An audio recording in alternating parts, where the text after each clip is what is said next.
Hey, it's Craig Hemingway, Communications Manager for the City of Moose Jaw, and welcome to another edition of the Notorious Jawcast, the official video cast of the City of Moose Jaw. We've got a super-sized edition today because we're introducing a new feature. Of course, we are Canada's most notorious city, and we thought we should get to some of the most notorious Moose Javians, either those that are living here or that are from here, and bringing notoriety, the good kind, to Moose Jaw. Today, we're going to catch up with football and social media star Sawyer Buettner. Also today, we'll visit Yara Centre to find out about indoor activities for the whole family this fall and winter. We'll see some new outdoor exercise equipment at Crescent Park, and we're going to visit the brand new Story Trail on South Hill. Also, as we approach November, we touch base with Legion President Roy LeBuick, who tells us how we can remember our veterans and get a poppy for Remembrance Day. So yeah, like I said, a super-sized edition of the Jawcast. Let's start by introducing Moose Jaw's Sawyer Buettner. He's one of the top high school quarterbacks our city has ever produced. And following an impressive championship run at Peacock Collegiate, Sawyer's football journey has taken him to the Regina Thunder, the Ottawa GGs, and back to Regina, where he currently plays for the University of Regina Rams. And just a few weeks back, while scoring a touchdown, Sawyer got a bloody nose, which led to a sideline interview that got him and our city some notoriety across North America. We spoke with Sawyer October 18th about his football journey, all of the things he loved about growing up in Moose Jaw and currently likes about the city, and of course, we got to the bloody nose interview. Sawyer, thanks for joining us. Yeah, thanks a lot for having me on the show. I appreciate it thus far. Age is such a relative thing depending on the context. You're 25? 24. 24, right? Yeah. So young, incredibly young. But in university football, you're one of the old guys. Are you viewed as an old guy by your teammates? Yeah, absolutely. I by my locker, like I ask the guys every week just so I don't, because it amazes me that some of them are born in like 2003, and I was born in 1997, so I always tell them they missed out in the late 90s, and those are some of the best years of my life. So yeah, it's strange. I think back, like my first year was 2015. That's crazy to me that it's gone that fast. But yeah, some of them call me Uncle Sawyer or Grandpa or whatever, but I just kind of roll with it. I think it's pretty funny, and I try to teach young guys stuff because I've been around, seen a lot by now, and try and be a good influence on them. Yeah. Do you get asked questions like that based on your experience? Yeah, for sure. Just 'cause, I played junior football here. I played university football out in Ontario, so kind of seen both spheres of football, and then now out here, I'm learning, but I still bring some things from everywhere else I've been and help the young guys out because a lot of them, this is their first time away from home and first time playing this kind of caliber of football, so it's a lot to take in, especially your first year. For many people, they talk about college, and it's not so much, you get the experience of the education portion of it, but it's often the life experience that is equally, if not more important in many cases. And for somebody like you who left the province to go play in Ottawa and now has come back, as you said, there's people you're playing with now. It's their first experience away from home. What can you add, and how can you help them with that experience? Um, yeah, they're a little bit different than me. Like we've guys from outside the province, but I moved halfway across the country, and that had its difficulties, but it was really cool experience. So just kind of getting those guys into a good routine, and they're gonna. I told them like your first basically hopefully not your first full semester, but it's gonna be tough on you. You're gonna make some mistakes, whether it's like not eating the right things or staying up too late or not getting your work done. I think all that stuff's normal, and you kind of got to work through it. And then by the second semester, usually guys buckle down, and some don't, and they end up not being as successful as they want. But everybody goes at their own pace. And that's why I try to tell the guys. I say it's okay to make those mistakes early as long as you buckle down and learn from them, and continue to keep going and get better academically and on the football field. That's the most important thing. You had a pretty successful first season in Ottawa, and then unfortunately had an injury the second year. And then you came home after that to U of R. Was it that second year, or was it a lot of just thought about life and those sorts of things that led you to wanting to come back? Yeah, I ended up getting hurt our first game and then couldn't return the whole year. And just some things were happening team wise, our coach ended up getting let go, and just some things like that. And I felt like, I just wanted to come home. I knew I only had a few years left, and I wanted to come finish it in front of closer to home, in front of my family. So I'm happy with the decision. It was tough to make at the time, but it was the right decision, and you just got to keep moving forward. You can't overstate in many cases the importance of family and being close to home. And with your family, your dad Blake, of course, legendary coach in the Moose Jaw High School football scene, and you and your dad won provincials in your last high school game in 2014. That you probably recognized how special that was at the time, but does it get more special every year when you think about that? Yeah, it does. Like, one thing I always wanted to be present where I was, and that's the thing. I don't look back with any regrets. Like, I knew how big of a deal it was for our team, for our family when I was in it. So really, honestly, I don't look back, and I've always kind of had that perspective because being that father-son relationship is pretty special. Not many people can get to say they've accomplished things like that, but not even like the championship stuff. The more fun stuff is, I don't know how many people want to hang out with their parents all day, but literally that's what I did throughout. Me and my parents taught in my high school, and my dad coached my football team, so I was always around them. But we get along well for the most part. My mom would disagree sometimes, probably, but no, yeah, it's a special thing. And then when he retired from head coaching, that's kind of when it kind of all hit me as like, wow, those are some pretty special years that I wouldn't trade those days for anything. So Yeah, and your mom is also, on her own right, a legendary coach in Moose Jaw circles as well. Uh, do you feel you're going to carry that on and coach in some capacity? yeah, I'd love to.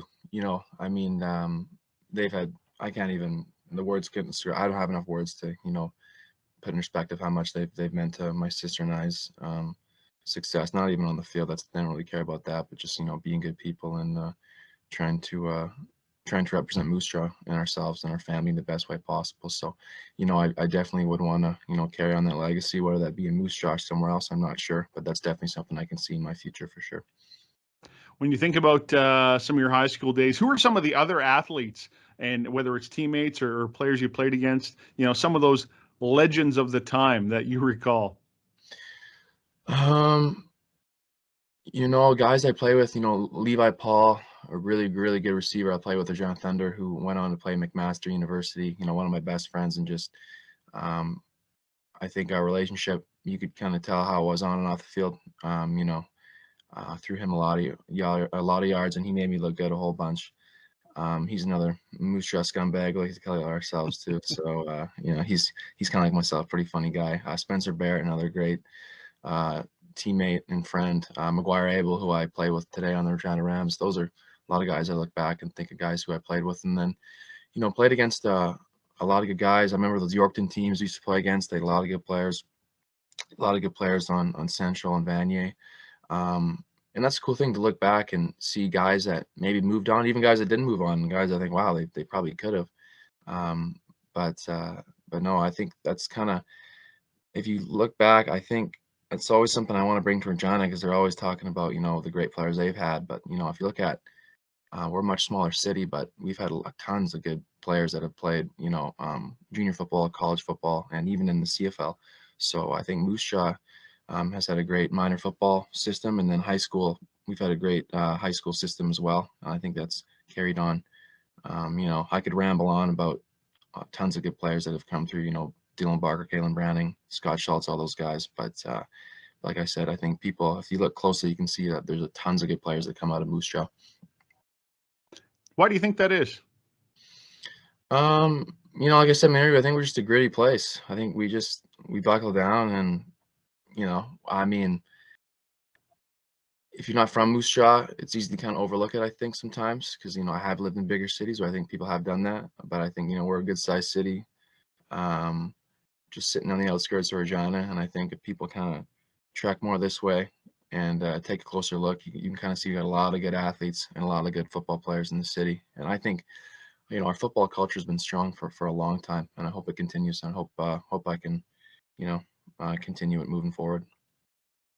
It often takes that leaving the leaving to gain that perspective about what you are leaving and how special it actually is, and the benefits of a place like Moose Jaw.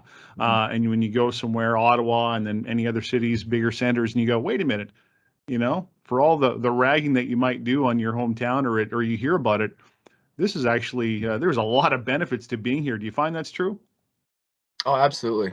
Absolutely. I remember even when I was playing Regina Thunder my first year, I only moved 45 minutes down the road, but even then I kind of made it a mission for myself to represent Moose Jaw in the best way I could, because I take a lot of pride in my hometown and trying to represent it in the best light, on and off the field. So, and then out to Ottawa even more, because I was only a Saskatchewan guy on the team, so I had to represent the province as a whole, and then Moose Jaw, because not many people had. Few people have heard of it, but I remember one DB from Quebec thought the province of Saskatchewan he thought was a city in British Columbia. So I had to get out the map and show him that no, we're a province, and then show him where Moose Jaw was. So I think that was I left there, and a lot more people knew that Moose Jaw was a great city. And they said they come visit. A few of them have, actually, two of them have, but hopefully we can get a few more out here. And what was their impression of Moose Jaw when they came? Yeah, they liked it. It's different because come from the big city, they don't get this kind of open view, and I live right on South Hill in the valley, so they really like the view into Waccamaw Valley and all that, because that's something they haven't experienced before. So it's just those cool things that you don't see unless you get out to different places. Now, that's part one of our interview with Moose Jaw Sawyer Buettner. We'll get to part two a bit later on, where Sawyer will talk about what is now known as the Bloody Nose interview and what four Moose Jaw football legends would belong on a Mount Rushmore style structure here. Now, to our multi-purpose recreation structure on High Street West, more famously known as Yara Centre. Let's catch up with Recreation Services Manager Scott Osmachenko, who has details on all of the indoor activities we can do this fall and winter, including a couple of brand new additions. In fact, we catch Scott mid-stride on the Yara walking track. Hi, Scott. Hey, Craig. How's everyone? We're good. I'm getting tired just watching you. Oh, I could go all day, Craig. I could go all day. Beautiful day inside the Yara Centre. As I always say, the wind chill and the temperature is always perfect. Well, it is. And as the temperature cools off and we know winter's coming, this is a great time to remind our residents about what we have to offer at Yara Centre. It's a tremendous facility with no shortage of options for activities. So I'll just let you kind of take it away. For sure. So again, we have a wonderful facility. I'm on the track, indoor track, 4 lanes, perfect weather conditions every time. Again, we're open from 6 a.m. all the way till in the evenings. You can come at any time, as well as our wonderful fitness center upstairs. And you can also see, if I pan over here behind me, is our wonderful turf. So available for all kinds of activities. Some of the programs I would really like to talk about is our Winmar Toddler Turf Time. So we have one of the turfs set up ready for bring your kids during the day, and you can just have some fun. It's kind of like going to an indoor park. Some of the other activities we have are all of our fitness classes that happen at the Yara Centre, but some of the really exciting things, which I think I'm going to do in a little bit here. So maybe I'll end my walk early, but we have indoor golf. So we have some driving ranges here to set up during the week. From in the afternoons, you can come and try before you put your golf clubs away for the winter. Come bring them to the Yara Centre. Just don't put them away. That's the whole thing. Don't put them away. Exactly. Come inside. And one of the things that we're really looking forward to is that yard game. So we have purchased a bunch of different yard games that you would do in the summertime. You'd have your family picnics. You go to the park. You would play all those games. We have those here now at the Yara Centre. So Saturday nights, what should we do on Saturday nights? Bring the family, bring your friends, come play yard games here at the Yara Centre. That's awesome. We should clarify, you can't bring beverages on the turf, though. It's a little bit different that way, yes, but the fun and the enthusiasm is the same. No, that's a fantastic idea. So we've got indoor golf, we've got yard games, that's brand new, and of course all the traditional things, as you mentioned, between the fitness programs and the walking track. And have you done a lap now already? I think. Yeah, I've done one lap here, so yeah, that's I'm almost. Okay, now chew gum. You're walking, talking. We're going to throw in chewing gum to see how notoriously coordinated you can be. Scott Osmachenko is Recreation Services Manager for the city of Moose Jaw. And I guess we should remind people, of course, then to use things like the turf and the fitness center. You can buy daily pass, you can buy punch cards, and of course, to buy memberships. So we have lots of options for the memberships again. Your 1 month, 3 month, or full year for yourself or your families, and as well as the punch cards. Can't stress enough how flexible it is to buy the punch card. They never expire. They're good at the Yara Centre for skating, for swimming, and we also have a very special seniors walking pass that is great for those who are just looking to walk in the mornings here on the track all winter long, only for those monthly seniors walking passes. Well, you can find all the information on the passes. You can get them right at Yara Centre or the Sportsplex, of course. And there's the online recreation registration link at moosejaw.ca to find information on all the activities and programs we've got. And in addition to, of course, buying a membership, we often are able to throw in some freebies for the families and the kids. And we've got a lot of free activities planned over the course of the winter. Can you tell us about that? I can. So we have some free programs almost all the time on the weekend. So we have, there's free teen swim. There's a Wednesday morning free swim at the Sportsplex. We have lots of free skating and shinny and some sticks and pucks as well for you to put your skates on, get to the rink and skate inside. The other one that we're really excited about is to bring back, this summer we launched our NASH program for our teens. That was Notoriously Active Summer Happenings. Now we're excited to launch Notoriously Active Social Happenings. So thanks to our great friends at the school board, we have Friday nights at St. Mary's and Friday nights at Prince Arthur School. So kids can go into the gym, just have some fun, enjoy a social environment in a great way, and stay active this winter. That's fantastic. We should, I guess, remind people of the various, COVID-19 protocols that are still in place for the activities across our facilities, right?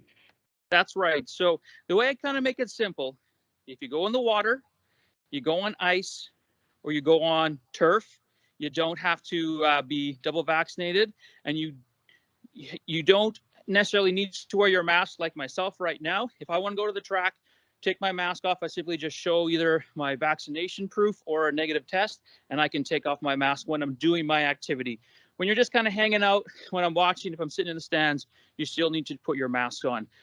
When it comes to fitness classes, though, it's a little bit different. And when it comes down to our fitness center, you do have to show your proof of vaccination or negative tests. But again, you can take your mask off when you start your activity. Okay, and we do have all that information online with our COVID-19 protocols for facilities, and we'll show that link here as we're talking, in fact. Well, that's a lot. What have we, you know what? We also, speaking of outdoor activity, we almost forgot to say, people, some may recall, a couple of years back, there was a bit of a ceremony in Crescent Park for the beginning of construction for some outdoor recreation fitness equipment. And we're happy to say the equipment is in. Is that right? Yeah, very excited. 2018, we had the most fittest seniors join us here in Moose Jaw to compete in the Saskatchewan Seniors Fitness Games. From that event, we did have some legacy money, and what we decided to do was keep the legacy alive and install some fitness equipment in Crescent Park. So you'll see next time you go to the playground in Crescent Park, there'll be two activities. So instead of just sitting on the bench, instead of just sitting on the picnic tables, you can actually do a chest press or some recumbent bike activities while you watch everyone else play on the playground. Terrific. And, the odd nice day left for that to happen this fall, and, of course, ongoing as we go into the future years. So thanks again to, of course, the committee for that legacy that we're able to put to good use in the city's Crescent Park. Scott, anything else we've missed? You know what? I think I've done my 2 laps, and I just want to show all the great people out there in Moose Jaw some of the activities. So hang on. I'm going to grab my golf club, and I'm going to show you how much fun you can have here at the Yara Centre. All right. All right.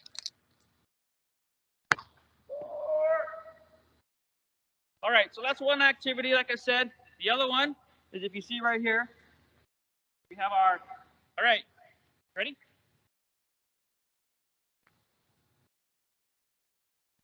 All right, Scott. Well, listen, some impressive athletic display at Yara Centre. Kudos to you. And to remind people again, they can just check out the online recreation registration link at moosejaw.ca and find out all the recreation opportunities, but certainly indoor golf and yard games on Saturday night, new to our lineup. Something else brand new that just happened in the city of Moose Jaw. It's called the Story Trail. And you know what? I think what we'll do, Scott, is give you time to get over to South Hill. And we'll take a short break. And then when we come back, we're going to see you at the Story Trail telling us all about the Story Trail. How does that sound? That sounds great. I will finish this lap and I will meet you outside on an outdoor trail.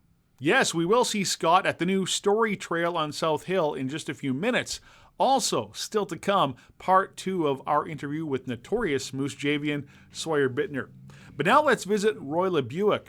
Roy is president of the Royal Canadian Legion, Branch 59 here in Moose Jaw, and everything we need to know about getting a poppy and celebrating our veterans on Remembrance Day, Roy is about to tell us. Roy, thanks for taking time. Well, thanks for inviting me, Craig. I really appreciate it. It's our pleasure, and it's always important for us to have you on and be able to help spread the message about all the wonderful initiatives that the Royal Canadian Legion is doing in advance of Remembrance Day. And we'll start again by thanking you for, we always make sure to loop you in. And when we have, the Christmas and Moose Jaw celebrations in downtown, we do get our Christmas lights up for just a few days for that initiative, and then turn them off and make sure we're showing respect for the things you're trying to do and support our veterans that way. So we appreciate that understanding from you as we try and get a lot of different things accomplished, for sure. Well, thank you for that. No, we appreciate you keeping us in the loop, and the city's always been great supporters of the Legion and our veterans that live here in Moose Jaw. We can't thank you enough for the things that you guys have done in the past for us, and always looking forward to working with you guys here in the future as well.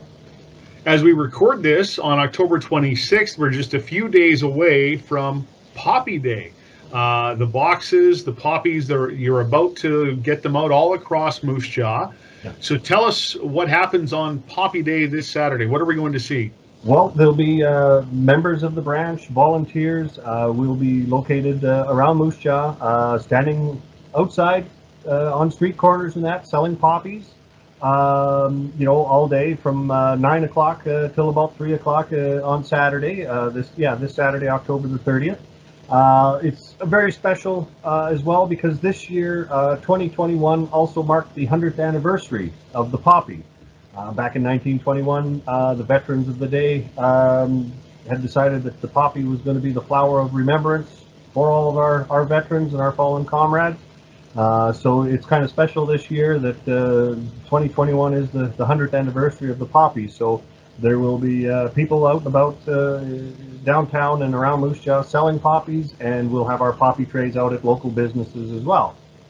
And something really exciting with the poppy trays, you're going to make it even easier for us to get a poppy and make donations, aren't you? Tell us about the tap. Well, it's new to us here in Moose Jaw. We got 8 call it tap and go poppy boxes where you can tap your credit card, your debit card to make either a $2, a $5, or a $10 donation, and the poppies are right there in the tray. So it's a win-win situation as well. The money is automatically put into transfer is done. And the money then goes, of course, to the local branch here in Moose Jaw to help support our veterans and our Poppy Fund. We're really excited. The Poppy Committee is really looking forward to getting these out and seeing how they go. And I think this is something we may see more come next year and as the years go on. You'll see more of these tap and go type Poppy boxes. We will still have some of the old top Poppy boxes out there at the businesses where you can put cash and whatever change in there, whatever you'd like. Those will still be out there, but we're really excited about having these tap and go Poppy box trays out there. Yeah, and for good reason. Will they be at the same 8 locations, or are they going to move around? And you don't need to list them all right now. We'll direct people to where they can find them. But well, they are putting a list together actually as we speak. As they're putting that together, they will, as far as I know, they will stay in the same spot from Poppy Day right up until the 11th of November, after the 11th of November when we go and they get collected. So they're going to quite likely just stay in the same spot. As I say, it's something brand new, so we are looking at kind of high traffic areas, that sort of thing, or the poppy committee, as I should say. Unfortunately, at this time, I just don't know where they're planning on putting them yet, but you'll see them. You'll see Well, them. you'll see And them out and about, and the Royal Canadian Legion in Moose Jaw has a really active, updated Facebook account, and so certainly you'll be posting all your locations there, and you can always call the Legion as well for information. But I would just keep checking that Facebook page, right? yeah, check the Facebook page, or like you say, call the office and ask them if you know where they're located, and we'll definitely we'll steer you in that direction. That's for sure. Tell us about the wreaths. The wreath sales are still going on, so if you'd still like to purchase a wreath, you can call down to the office and at 692-5453, and you can purchase a wreath there. If you would like to lay your wreath, you can at one of the you know, any location in Moose Jaw, like the Cenotaph at Crescent Park, the Memorial at Peacock, Rosedale Cemetery or Sunset Cemetery, or in the veteran section as well at the Moose Jaw Cemetery on the east side of town. If you're not able to and would like someone to lay it on your behalf, just give us a call at the office and let us know where you'd like your wreath put, and we've got some volunteers that'll help you out with that too. Pandemic is still affecting, what you can do on Remembrance Day for service and certainly for crowds. But tell us what Remembrance Day this year is going to look like and how we can get involved. Well, Remembrance Day this year, unfortunately, yes, we've decided not to go with a large gathering at Mosaic Place like we have in the past. We have decided that we would do one more year on a smaller scale. The Jones Parkview Funeral Home, they have donated their chapel, in fact their entire building to us. We are going to do a service there, and we are going to live stream it on our Facebook page, and we're also going to open up our the branch at 10 o'clock on November the 11th. So if you don't want to come to Jones Parkview to watch it live, you can go down to the branch. The doors will be open at 10 o'clock, and we'll have it on live streamed on our TVs down at the branch as well. After the service is over, of course, we'll have our traditional open house, which is open to the public. All COVID guidelines will be followed, masks at the branch, of course, proof of vaccination. So you know what, we'd really like to encourage, especially our veterans. This is all about our veterans. We'd like to see as many out as possible, whether it be at the Jones Parkview on Hochelaga Street West or down at the branch.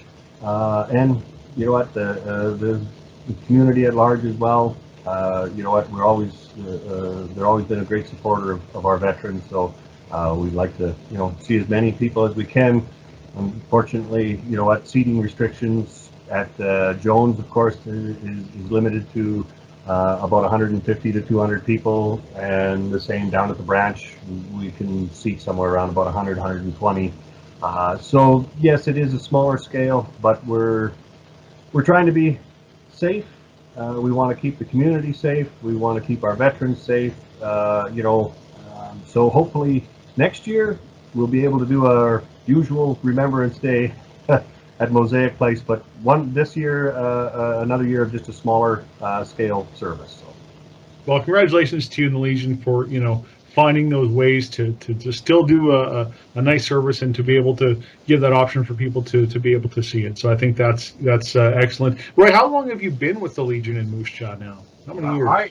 I've been a member since 1994, so that's 28 years.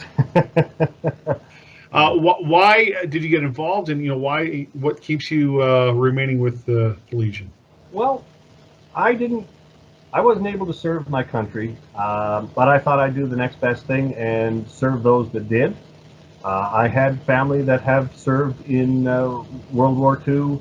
I've had family that served during peacetime. I have family that also served, in Afghanistan. So there is some military background in my family. As I say, even though I didn't serve my country, I thought the next best thing would be is to wear the uniform of the Legion and to serve those that did wear the uniform of this country. And I haven't regretted 1 minute of it over the last 28 some odd years. It's a lot of fun. The organization, if you can volunteer, they don't ask for an awful lot. If it's an hour you can give, they're more than happy to do that, or anything like that. We won't say no to volunteers, that's for sure. Roy LeBuick, president of the Legion of Moose Jaw. Anything else to add? No, I think that's everything, Craig. I think we've got it all covered. And like I say, yeah, if anybody's got any questions or anything, feel free to call the office, check our Facebook page. We're there to help. Our thanks again to Roy LeBuick, Branch 59, Royal Canadian Legion here in Moose Jaw, the Anavets Club, and every single veteran. You are not forgotten, and thank you for your service to our country. Sometimes I think we can go a little overboard when using phrases like battleground and going to war when we're talking about sports, and I've probably been guilty of it myself. Certainly when you think about actual wars and real battlegrounds. Having said that, you can't deny the physical aspect of many sports, with football at or near the top in terms of physicality. And it does take a certain level of toughness to thrive. And sometimes you might break a bone or even spill some blood on the field, which is what happened to Moose Jaw's Sawyer Buettner on October 2nd in a game featuring his Regina Rams against the number 1 ranked team in Canadian University football, the Calgary Dinos. A subsequent sideline interview with the Rams reporter went viral on social media, leading to North American notoriety. So let's get Sawyer's version of the story. So let's take it back. You referenced it here, saying Moose Jaw is a gritty place, and that's a word you used, and you're now infamous. Notorious sideline interview from a few weeks back with your nose leaking like nobody's business. So take us back. Give us the condensed version, because I know you've told this story now. You've had to tell it because people like me are constantly asking you about it. But give us the condensed version of what happened, what caused the bloody nose, and then through the interview with Daniela Ponticelli. Calgary had a very stout defensive line. We'd actually gotten stopped 2 drives before on the goal line, so that sucks. I went out again. I knew I was going to have to shoot low. We got stopped on 2nd down, and then 3rd down was 3rd and goal. We called a sneak again, and I initially got stopped, and I reached the ball at the last second across the goal line, and they called it a touchdown. But I didn't know that because somebody had gotten their hand under my cage and pushed my helmet off and basically got their palm in my nose. And then I hit the ground, I look up, and I remember our running back, Kyle Borsa, asked me if I was good, and I said, did we score? And he goes, I have no idea. So I got up, and I was leaking. I found out we did score, and I hold for converts and field goals. So that was my thing. I said, well, where's my helmet? Because I got to hold. And they told me, no, you can't hold. You're covered in blood. So I got to the sideline, and then I was really just going to, start wiping my nose off. And then the boys, our redshirt group and the crowd started kind of hyped me up. So I kind of turned into Maximus from Gladiator and gave him a bit of a show and spit up some blood. And then I got all of my jersey. And then Danielle asked if I wanted to do an interview, and I remember saying, do you want to do an interview? Because full credit to her. I don't think many reporters would want to do that. The rest is history. And, I talked to her this week, told her how appreciative I was of her work because, I totally got blood on her left shoulder of her jacket, which I felt bad about, but she told me not to worry about it. So that's just full props to her for being professional. And then, the rest is history. It was a fun 15 minutes of fame. I think it's winding down now, but no, it's something that'll be fun to look back on when I'm done playing. What was the first sign or indication that you got that, okay, this is starting to take off? Yeah, I remember going to sup with my parents after the game, being like, you got to get a recording of the interview. I think it's going to be funny. And that's literally all I said. And then I think the Rams tweeted it out and got quite a bit of traction. I've said not sound cocky, but I have been pretty not famous on Twitter, but I think my Twitter's got a pretty decent following already. So I thought it was just kind of normal. And then once, Pardon My Take and Barstool got a hold of it, that's when it kind of took off. And I saw it was kind of going all over the place in the States and all across the globe, which was pretty cool to put for people to get to see more about UR, Canadian college football, and Moose Jaw. So it was cool. Yeah, Pardon My Take, and Barstool Sports, a huge online sports entity in the States, and irreverent comedy stuff from guys who a lot of it is football based, of course. Did you tag them, or did they find out about it in another way? No, I have no idea how they found out. I didn't tag anything. you know, just let the interview do speak for itself, I guess.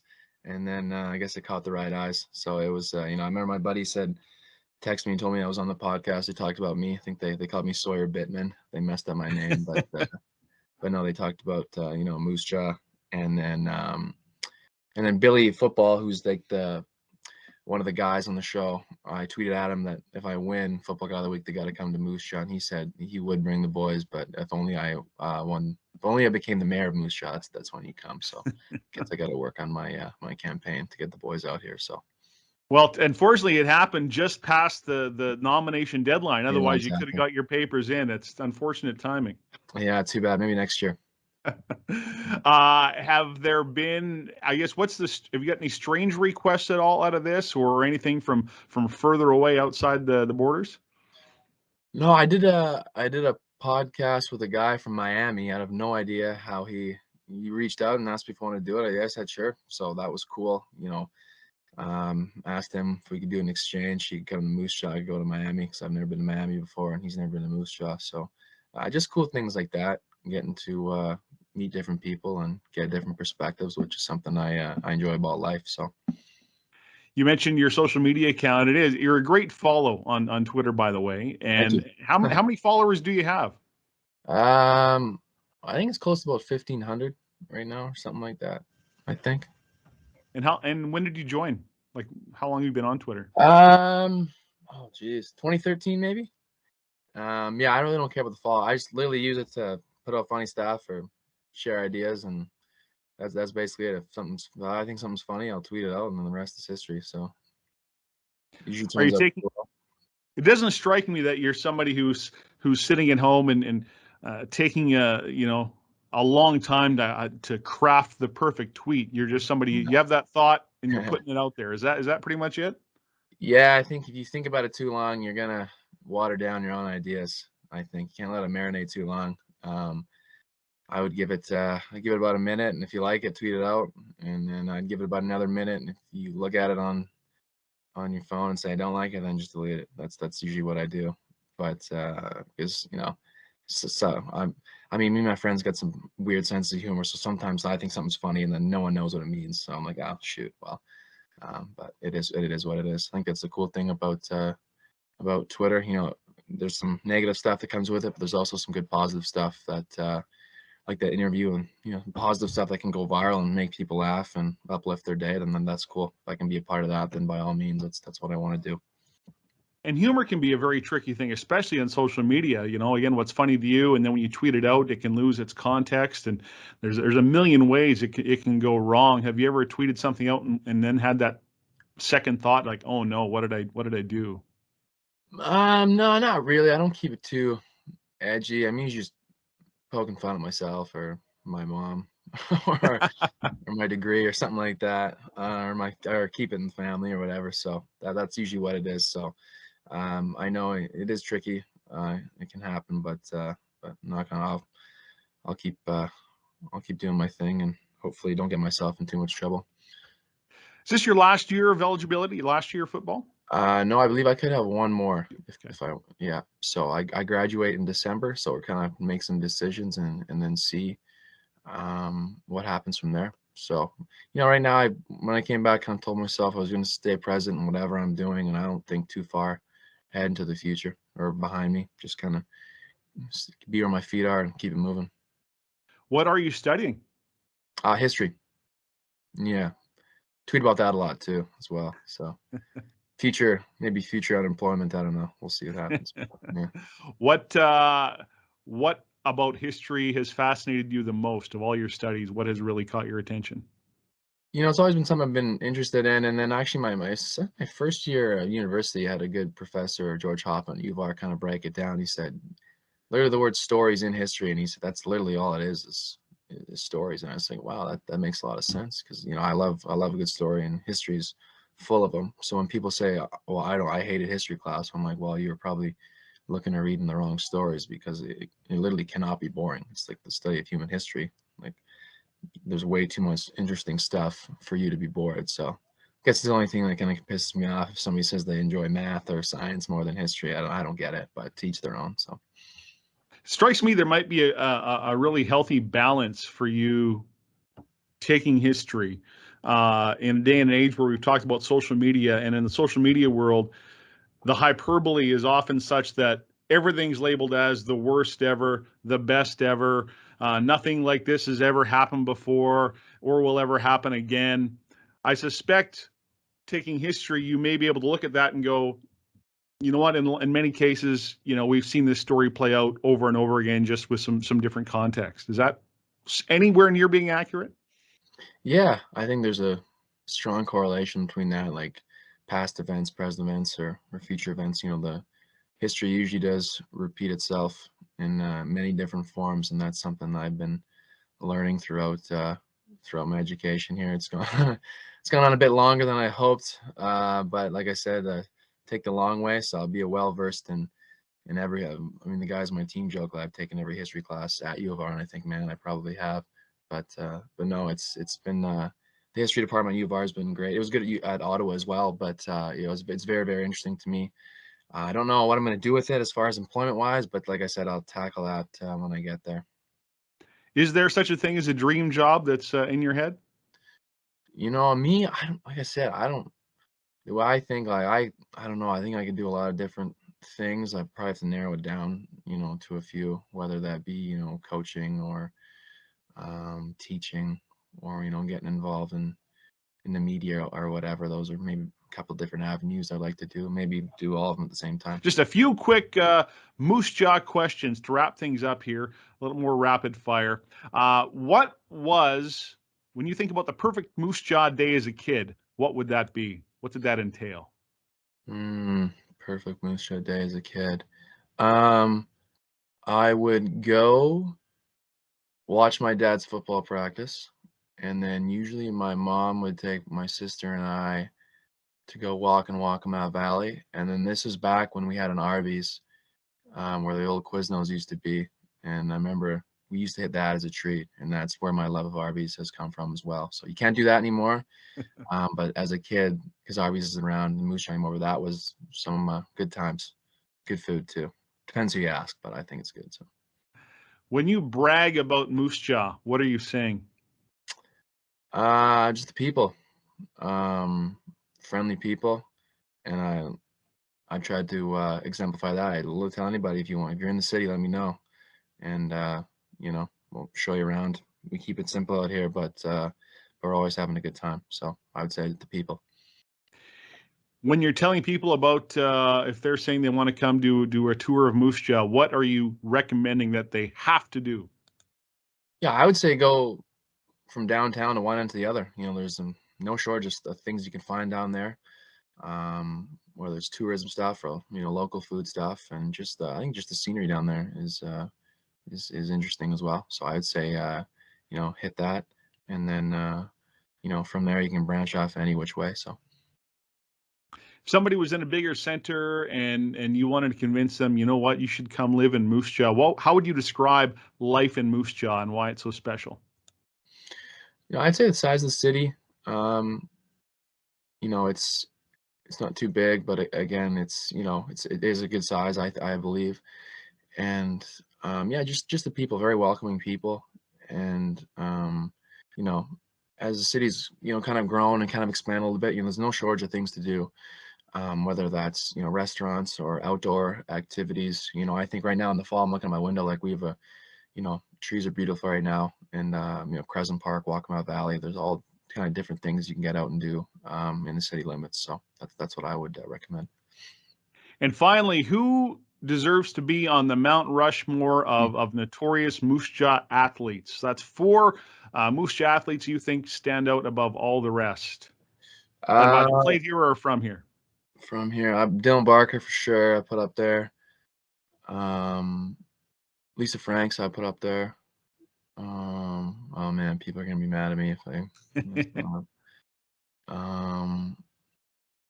Libby Epic, I would put up there as well. I'm trying to think. A lot of different names run through my head, and I probably put Scott Schultz up there too. If it's a big amount, if we could put more heads up there, I think I could probably throw 100 people up there. So Well, I'm sure you could, but that's a pretty solid 4 that you did. Oh, sorry. Ryan Gosling, if I don't put it up there, he's gonna be mad at me too. Ryan Gosling and Steve as well. So yeah. Okay, just under the wire. Awesome. Well, listen, Sawyer, again, thanks so much for taking time and thanks for being such a great ambassador for the city of Moose Jaw. And listen, man, all the best in your career and hope to run into you again somewhere down the road. Thank you. I appreciate it. Thanks a lot. Our thanks again to Sawyer Buettner, and it is our plan to feature more notorious Moose Javians on the Jawcast. If you have an idea of who those people should be, send me an email, chemingway@moosejaw.ca.